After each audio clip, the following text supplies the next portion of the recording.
Tagal na tong inaasam, kulang na nga lang pamagat.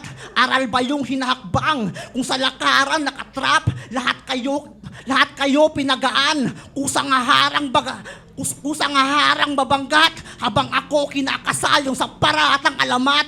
Panay call out siya hanggat pinapatulan kasi Wex nga. Tapos kahol walang kagat, puro puti sa ebidensya. Sabay no doubt lang kapag hinahatulan pagdidis niya. Ngayong ako nakatapat tumutupi sa aking presensya. Pagkat anong akala mo, ako yung napasubo? Sa tagal ng paghahamon, sa ulo na panuto, kakahabol na lasong, patuloy sa pagsubok, naglalayong makaambon, sa hulong nakatutok.